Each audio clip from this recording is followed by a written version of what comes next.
Hey friends, I'm Hillary Murray. Welcome to the 10th episode of the Juicy Details. Today I'm really excited to have my friend and an inspiring women leader, Loring Woodriff, join us. Thank you. I'm excited to be here. Yes, Loring is founder of Loring Woodriff Real Estate here in Charlottesville, Virginia. Currently I have my house listed with her agency, so thank you, Loring. Thank you. So to start, we always begin the Juicy Details podcast with a shot of some sort. We've done Devil's Backbone Smashes. We've also done Lumi Juice is mainly what we start with. Right. So this is Lumi's Gold Rush. There's turmeric, lemon, ginger, pear, cayenne, and it's an instant energy infusion. Cheers. Cheers. Whew. Is it good? Holy heat. Holy heat. I like that. Delicious. You have the orange juice to maybe counteract the spice if you need it. Well, Loring, thanks for joining us today. I'm thrilled to be here. Well, I want to learn everything about you. So, Oh boy. yeah, let's start at the very beginning. Tell us about Somerset, Virginia, which is Orange County, Virginia. It's about, what, an hour, not even? 30 minutes. from 30 Charlottesville. minutes north of Charlottesville. And that's where you were born and raised? Born and raised, as was my father and his father, on the same farm. It was a working cattle and corn farm. No frills, but it really brought me really, really close to nature. You know, I got home from school and I went and got on my horse and took long rides every day with the dog in pursuit. And in a lot of ways, I wish I could recreate that childhood for my kids, but it's not going to happen with TikTok. But it was a good childhood. So TikTok is stopping you from doing this? TikTok. That'd be good content. TikTok and my inability to curb my children's appetite for social media and what are these called? Cell phones? So those things we use our hands with. Pagers, beepers, Blackberries. Yeah. But my daughter does ride, so she gets outside a little bit. But it's a very different time now. So for better and for worse. So is the farm still working corn and cattle farm? Yeah, so my father is 86 years old, and he's obviously retired, but he's leased out the farm. And I still go out and visit him and take walks on the farm every weekend. And, you know, it's a special place. It's still very rural out there. And my girls like to take walks out there, too, so it's nice. And you make him a grilled chicken, right? Oh, yes, I do. I cook my father a roast chicken once a week, and we sit down and have a meal, and then he keeps the leftovers to survive the week with. What's your secret to your roast chicken? Small chicken, 400 degrees, until there's no blood. And no sauce or anything? No. I use truffle salt, lots of truffle salt. Truffle salt. Okay, Yes. So truffle salt roasted at 400 degrees. That's until it. There's no more blood. That's like a really easy recipe. I think hopefully all of us can do that. Yes. That's great. And so from the farm, you came to Virginia, UVA, and what did you study at University of Virginia? I studied art history with a minor in history, so not terribly diverse, but I enjoyed it. But then I wanted to live in New York City. And so I was in a little bit of a conundrum. I wanted to be able to live in New York City, and I was not going to be able to borrow any money from my parents, and I needed to get a job, and I wanted to get a job where I made decent money. So I had very good grades, and I was very determined, and my fourth year, I decided, despite my art history background, that I was going to raid the School of Commerce, where students were being interviewed by big investment banks in New York, and of course they had won the right to have these interviews. And I put on a suit, and I would wait until the door opened and one interviewee left, and I literally would stick my foot through the door and say, "Hi, do you have a minute to talk? I don't have a scheduled interview with you, but I think I have something important to say. You might want to consider me." And I just sort of, and every single person I did this with let me in the door. And I sat down and I said, "Look, I have my background is totally in liberal arts. I've never taken finance. However, I'm extremely driven. I have great grades. I'm a workaholic, and I really think it's good to think out of the box." And my cheesy line, which worked, was, the greater the risk, the greater the potential payoff. And I got 4 interviews in New York at 4 different banks, and then I ended up just one offer from a bank called Donaldson, Lufkin, and Jenrette. But I was super excited. Off to New York I went, not knowing what in the world a financial model was. But it was a good experience. I failed miserably. I was a terrible, terrible investment banker. What was like your hardest, like, so, what was your hardest thing that you like failed miserably? How long were you even there? Like 6 months, a year, 2 years? Like, kind of talk to us about what was the first thing where you were like, holy guacamole, I'm like SOL here. I have no idea what I'm doing. So it was a 2-year program, or that was to be the commitment. And I was with a class of 30 other analysts, all of whom had finance degrees or double finance econ majors. And the tire hit the road when I was assigned my first deal to do a financial model on, and I didn't have a clue how to do anything. I leaned heavily on my senior associate, but none of the numbers made sense. It was completely intangible to me. I could not, I got good grades in math, but I could not, for the life of me, figure out how to do this modeling, build models, projection models, and I realized I was not cut out for something that I didn't have an inherent interest in, which I never did. I just wanted to make some good money. You were just there for the money. I was just there for the money. What did they pay in the 90s in investment banking in New York? So this was 1994. I had a $60,000 base salary. In 1994? Yes. Lehman Brothers paid that in 2008. DLJ was a very lucrative investment bank. It was also a sweatshop. Sorry, I'm not supposed to name names, but everyone knew that. That was the culture of investment banking. Yes. And that was the other thing, is I'd gotten this job to make lots of money because I wanted to spend time in New York City. But in reality, I was sleeping under my desk at the office, and I had no downtime, none whatsoever. I was eating dinner every night at the office. I was frequently in the office until midnight, and yes, I did sleep under my desk, looking down at the lights of the Brooklyn Bridge on several occasions. Still couldn't do financial modeling, but I tried. I really tried. That's great, the story. So what kind of deals? Were you set to a specific class? Like, as in, did you study consumer products? What kind of deals were you working on? Or was there a generalist? The deal that I remember the most was for a company, an insurance company called Reliance. Oh yeah, that's a big one. But it was all so intangible to me, it was just a fog of confusion for me. So I think one of the fogs of confusion might be attributed to the busyness and the sweatshop mentality, which is not a great name to label it. However, do you want to talk about the email now, or do you want to talk about a little bit of something else before that? No, I would love to. So Loring shared that when she was an analyst, she received this email, and this was to your whole analyst class, correct? Yes. So I had started working there the summer of 93.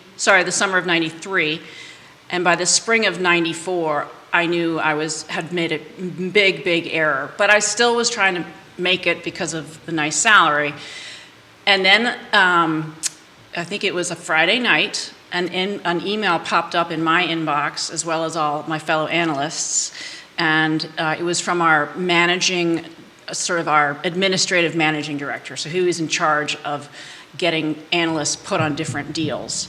And the title of that email was Busy and Busy Defined. And keep in mind, this is 1994. Email's just starting to be used, and it's just the power it has, or the damage it can do, is just not really, people don't really get how dangerous it can be. So Hillary, I don't know if you want to read the email I received. Or... Sure, yes, I'll read it. And the subject is too busy and busy defined, and too busy is in quotes, and busy is in quotes, and the entire email is all capital letters.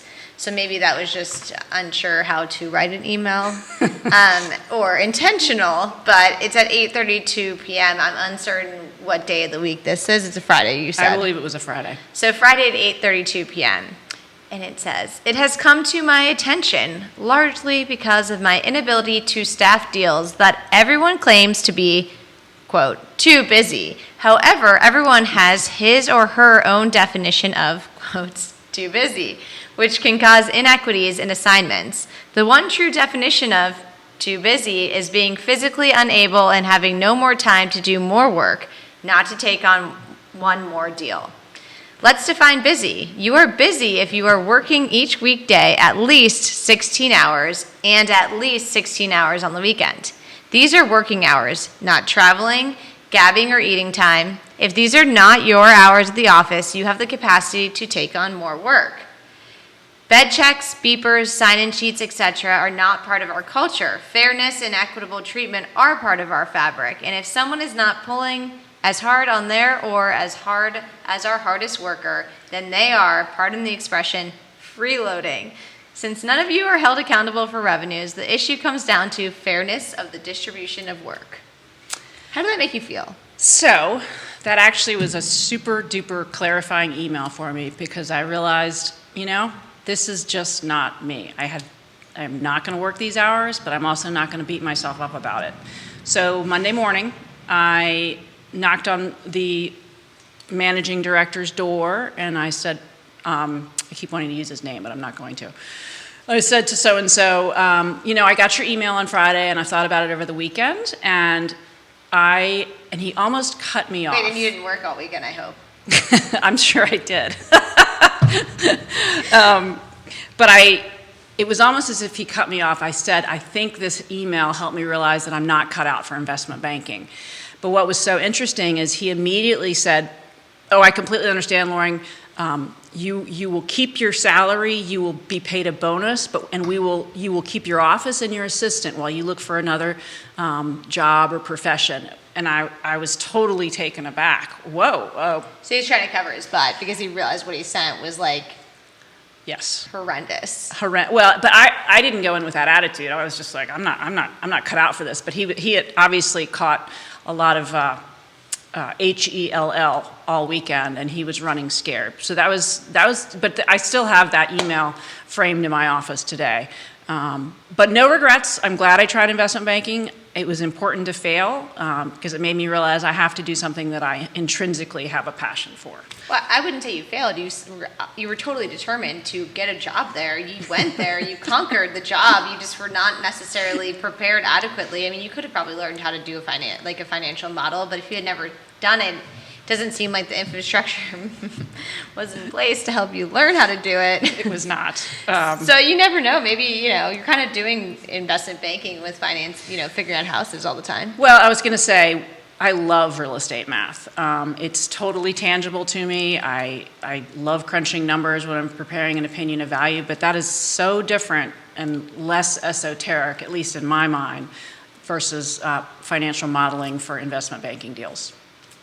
So you have this epiphany, this email kind of, it's not even, maybe it's not even that harsh, right? It's more of just like you should be working your life away at the office at least 16 hours a day. And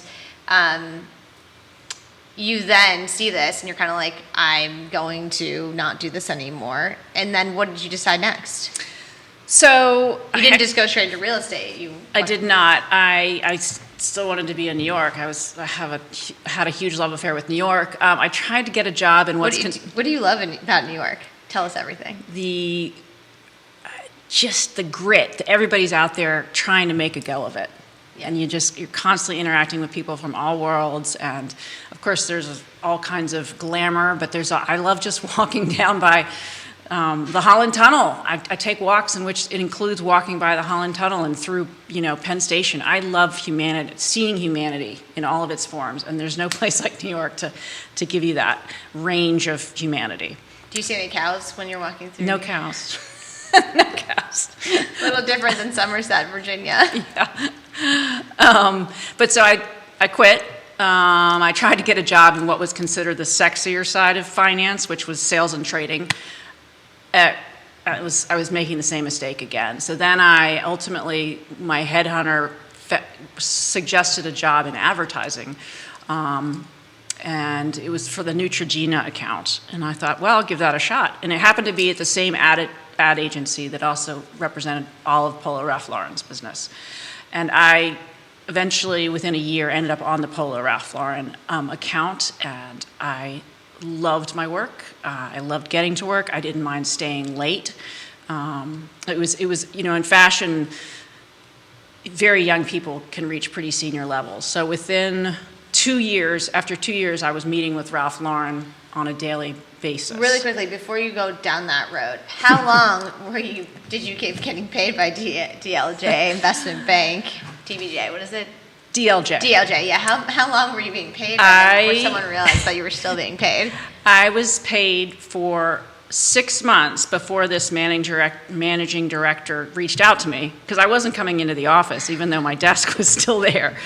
And he said, Loring, how are you doing? And I said, oh, I'm great. I've actually got a job. I'm all set. And so he's like, is it okay if we stop paying you? I said, yes, it's okay.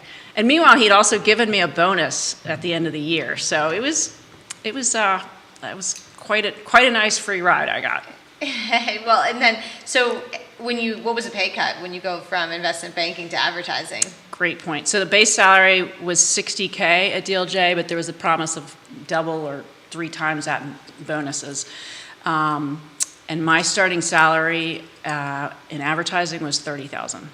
No promise of any kind of a bonus. But the work was way more rewarding to you. Yeah, so, I mean, it's generally true in New York. The higher the glamour quotient, the lower the pay. The higher the glamour, the lower the pay. That's just kind of how it is. And fashion is like ground zero for people not being paid very well, but they get lots of glamorous meals and glamorous clothing and glamorous access. Yes. All right. So you're back here. You've been working on the Ralph Lauren account for 2 years, and now are you working for Ralph Lauren, the company, yet at all, or are you just working at that ad agency? I never worked for Polo Ralph Lauren. I always worked for his agency called Carlson and Partners. My boss worked with him from the very first day he started to do advertising. And they remained partners until she died of cancer about 15 years ago. I mean, my company, my agency, I don't know if you remember all those fabulous campaigns for Ralph Lauren in the 80s, late 80s, with it looked like they'd gone to Russia or England and, polo matches. Anyway, it was very much lifestyle. Everything's beautiful. Their old ads, I mean, I haven't seen many of their new ads, but everything was beautiful and glorious. Yeah, very atmospheric. Yeah. Awesome. So 2 years you're working that. You're going to daily meetings with Ralph Lauren. What is that like? What was he like? And what was the culture like?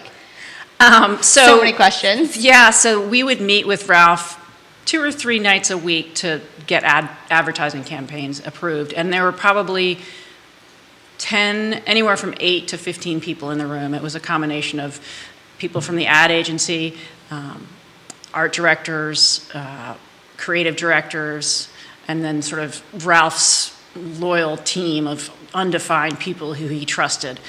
And yeah, it was probably a year later, I decided to do something, and that is I have a birthmark on my face, and I decided to stop wearing makeup, to stop covering it up.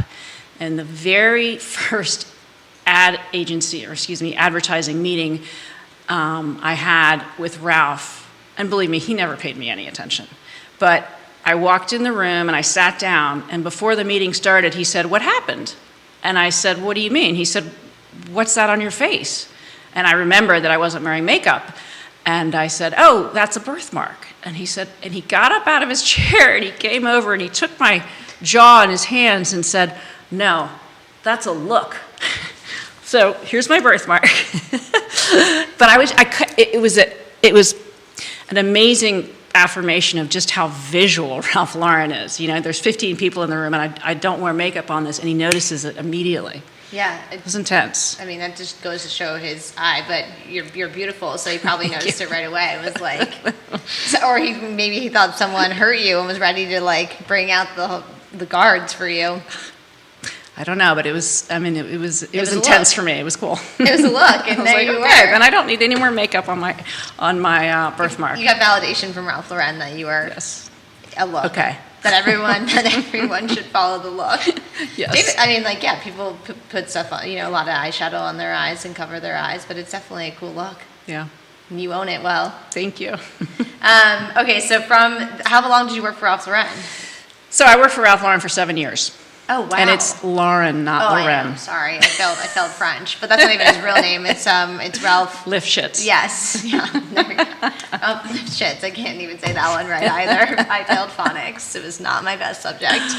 So you worked 7 years, and then, so you're like in your late 20s. Yes, I think I was 27, 28, and as glamorous and fun as the work was, it sort of felt repetitive. It was basically twice a year, the fashion industry is, at least this is how I perceived it. Yeah. Creates new looks, creates new designs to convince people that they need to go out and buy a whole new set of clothing. And it was, for me, it was going to glamorous photo shoots and, having these models dress up and do these pretty ads. It was just that the cycle was, how do we get women to keep buying more clothing? We changed the style. And it just became a little repetitive for me. And I started thinking that I might want to get back to Charlottesville. And between 1993 and 2001, Charlottesville evolved a lot. It was a fairly sleepy college town when I left, but since then, the downtown mall had come to life. Mm-hmm. There were just finally some good restaurants, much more of a music culture. Dave Matthews was starting to take off. It was a really exciting time in Charlottesville. People might know who he is. Sorry? I said maybe some people know who Dave Matthews is. Sorry, Dave Matthews is a rock star who is originally from Charlottesville. Yeah, but I was just saying, pretty famous. Yeah. And so that's what happened. It transformed, and you were kind of just, I would say finance gets repetitive too, right? So the glamorous jobs of sales and trading was something that I did when I first got out of school, and I'm kind of to say a monkey can do it is not nice, but at the end of the day, it ends up being something that is repetitive, where it's kind of the same thing, the same transactions, the same, maybe there's a market movement, or maybe there's something exciting that happens, like a company goes bankrupt or someone is getting bought, and then that changes the share price. But overall, the motions and mechanics are the same, and I could see how selling high-end fashion to people is kind of the same. It's probably on a cycle. After 7 years, you probably saw some cyclicality to it. Yes, I did see some cyclicality. So Charlottesville changed, and you had open eyes, and you decided to come here. But again, I said, I got to make money. What am I going to do? So the last 6 months that I was still working for Ralph Lauren's ad agency, I went ahead and got my real estate license. Why real estate? What made you be excited about that? I'm not sure I remember, except I've always liked houses. And you needed to make money. And I needed to make money, and that can be very lucrative. And so my last 6 months in New York, I was actually flying down to Charlottesville once a week, which seems crazy, to take in-person real estate classes. And then I think they were on a Thursday night, and then I would spend the next 3 days at home. And my ad agency, my boss, was incredibly supportive, which kind of surprises me in retrospect. But anyway, got my license and gave my notice and moved back here. It was 9 months before 9/11. So it was a great time in New York, but I was ready to slow down a little bit. So you moved back 9 months before 9/11 happened, so you fortunately were not in the city when 9/11 happened. That's right. Okay, well that's good. Yep. And so that was the most expensive real estate class probably anyone's ever taken. Yes, it's crazy. I guess air flights, though, were a lot more casual back then than they are now. I think sometimes I would take what was called the Trump shuttle from LaGuardia to D.C., and then my father would pick me up in D.C., and that was the Trump shuttle. It was called the Trump shuttle, and it ran on the hour between D.C. and New York, and it was owned by Trump. And I think that was under $100, and you could just basically walk up and get on. You didn't have to pre-buy tickets. But even tickets to Charlottesville were under $200 back then, and it was direct. It was on a prop plane. And so there was a flight. Was it an airline? It wasn't the Trump airline. It was. I think it was called Piedmont, but I'm not 100% certain. Well, it's Piedmont Airways operated. Yes. American Airlines operated by Piedmont. There we go. Interesting. So they're still here. Yep. Going strong. Not sponsored by Piedmont Airlines, but here at Scattered Adventures and the Juicy Details podcast, we love some airline tickets. That's right. Yes, we're going on vacation, right? Okay, so then you came back and you started taking your real estate classes, and did you start working for another firm or just dive into joining your own? So I worked for a company called Stevens and Company, which is still very much going strong today. It was the market in Charlottesville, the real estate market in Charlottesville in the early 2000s was going like this. It was going way up, much like it is today. And much like today, there was not enough inventory. You had, and finding out about listings was like a blood sport. Information was power, and I realized at a small boutique firm like Stevens and Company, I wasn't hooked into a pipeline of hearing about listings before they came on the market. So I wasn't giving my clients a lot of added value because, especially back then, brokers were selling a lot of properties themselves. They were never exposed. They just found a buyer themselves privately. So I moved to McLean Faulkner, which was a bigger firm, and the market continued to be strong, but I had access to a lot more what we call pocket listings today. I was learning about listings before they came on the market. And so I really got a toehold at McLean Faulkner. And then in 2008, just on the eve of the Great Recession, I went out on my own, which would seem to have been terrible timing, but actually in Charlotte, whereas a lot of markets went down, I feel like Charlottesville went from this to this, and I really haven't been in a real estate market in Charlottesville in which it's gone like this. Kind of worst case, except in the upper market, the values can flatline here. So I went out on my own in 2008. I had one assistant and myself, and I think a year later, my first agent was Karen Ball, a fabulous local agent. And she sold my first house in Charlottesville. There we go. Karen, yeah. There we go. She was Rookie of the Year when it was just the two of us. And from there, I partnered with Lindsay Melby and Christine Lyle, who has moved away. But anyway, the three of us joined forces in 2012. I sold my little shop front on Water Street and bought the office on the corner of Park and High Street, and we've grown since then. But we always want to stay boutique scale, so we capped the agent count at 30, no more than 30, and that's worked well. We're not looking to franchise out, or we want to stay local.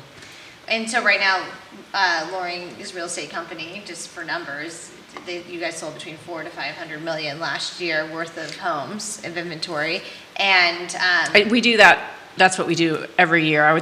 In 2022, we sold almost $480 million, but last year, as inventories have continued to go down, I think we sold more like $430. So strong. So inventory availability doesn't just affect us people trying to buy; it affects people that this is their livelihood buying and selling. Yes, houses.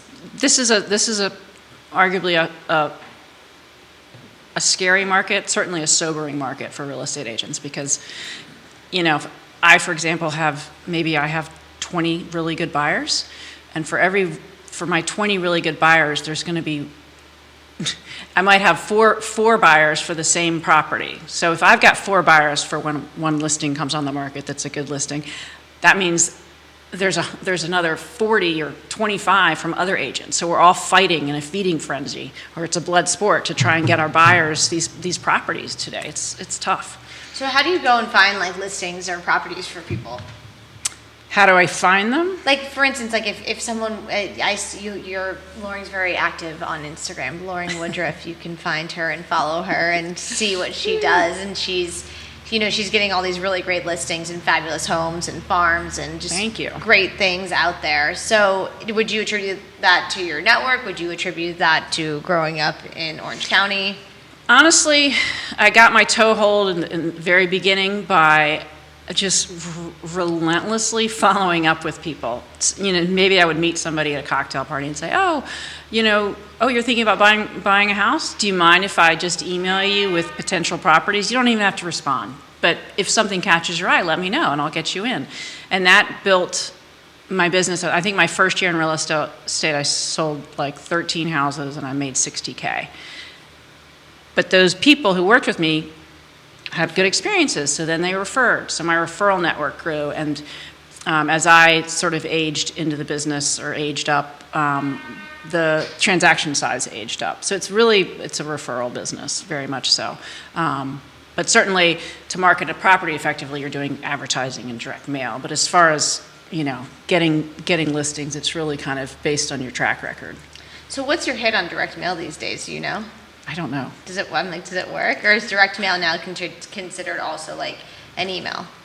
So I actually think direct mail 10 years ago, pre-pandemic or even earlier, was a total waste. But now that we get so much email marketing and social media, it's almost become interesting again. If it's a nice, professionally designed, high quality direct mail piece, I think people actually look at it. So I'm a believer in it now.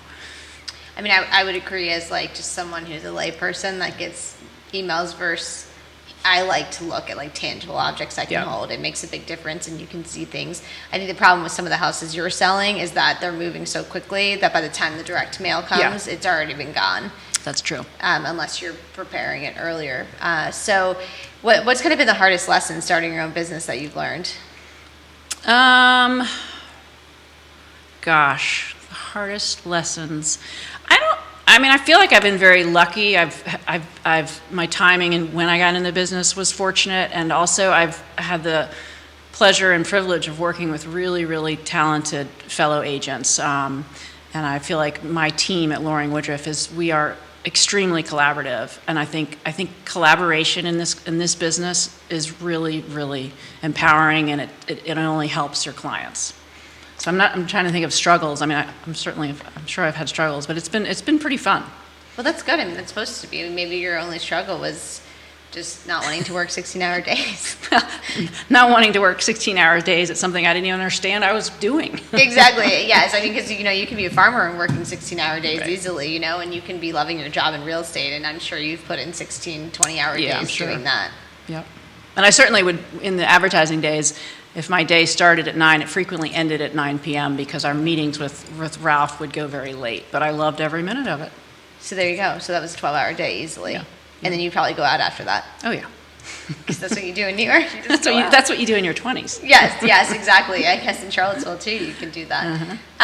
That's awesome. So now it's been how many years? 2012, so 13 years?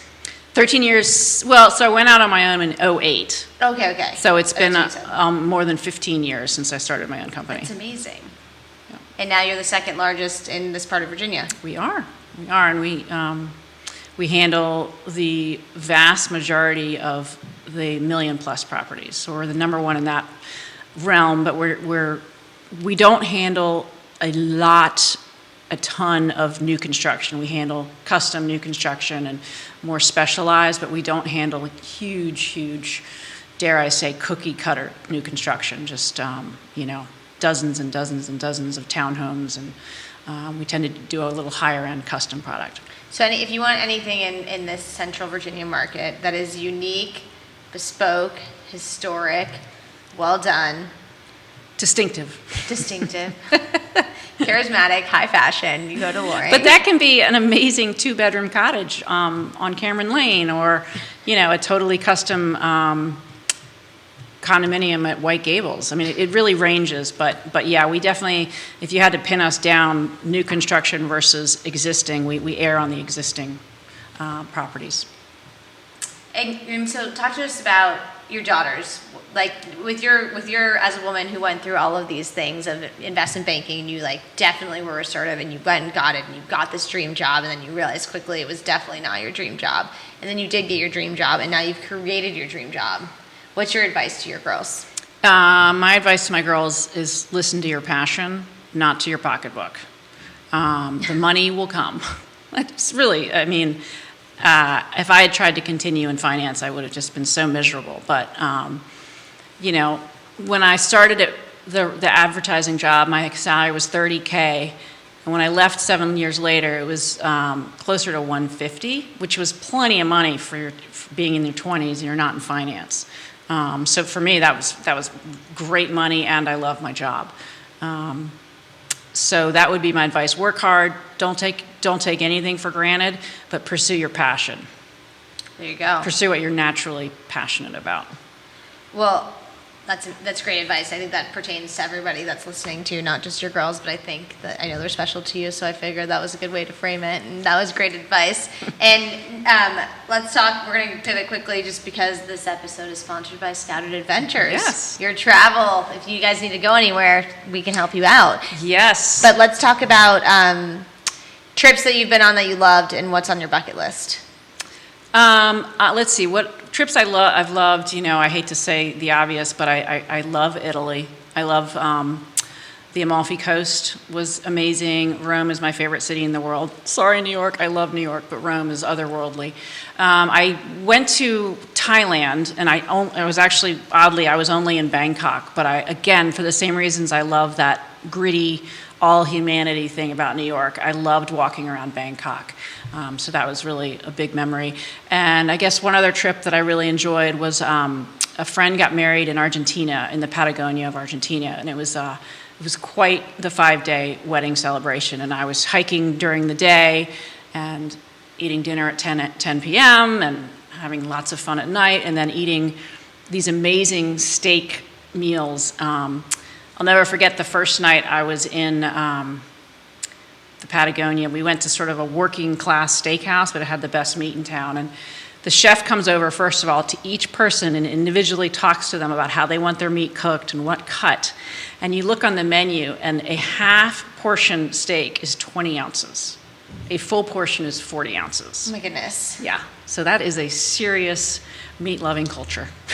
And did people eat the whole 20 or 40 ounces? Oh yeah, I think people who are working on the Pampas, I think they're working very hard, and they can take down. Not only are they taking down a 40-ounce steak, but they're starting with sweetbreads. Sweetbreads there are like, hush puppies here.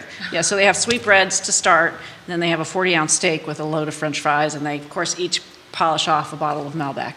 And they're in like great shape. And they're in great shape. We've got to change your diet, it seems, and get outside more and work harder. Goodness. And then what's on your bucket list, though? So those are all wonderful trips. I guess what's left? Japan, or so all over Asia, but Japan in particular, I'd say. Yeah, Japan's on my bucket list. I haven't been there yet, but I'd love to ski and check it out. Yeah. And see all the culture and the food. I love sushi. Mm-hmm. So yeah. They don't have a lot. I don't know if they have a lot of cheese over there. I don't think they have a lot of cheese. No. Because I know you like cheese. I do love cheese. I do. Oh my goodness. Okay, so thank you for joining us today. I mean, this has been really fun getting to know your career path, and kind of the whole story. I mean, I feel like we've missed out on a lot of these. There's probably more details we could dig into, but overall, from farm life and raising cattle and corn to the whole gamut of investment banking, fashion, and starting Loring Woodriff. Well, this was really fun. And it was fun talking all about myself. I hope it was somewhat interesting to everyone. It definitely was, and the great advice of listen to your passion, not your pocketbook, is really meaningful because you started your 20s as listening to your pocketbook, and so that's something we can all take away. I mean, I think that's a valuable and applicable lesson. I listened to my pocketbook too, and I went into fashion. I didn't go into fashion. I went into finance too. The same thing, the same story, and I sat there and was like, every day, what am I doing? And I wanted to be doing different things. And when you find something that you're passionate about, when I started Lumi, my days were 20 hours. I didn't think twice. I was there every day. I'd sleep at the office. I would sleep in, take 5-minute power naps and go back at it because it was just brought me a lot of energy. So that's awesome. Well, thank you. And thanks everyone for joining the Juicy Details. We'll see you next week, same time, same place. I love you, mean it. From our showroom to you. Have a great day. Thank you. Thanks, Hillary. Thanks, Loring.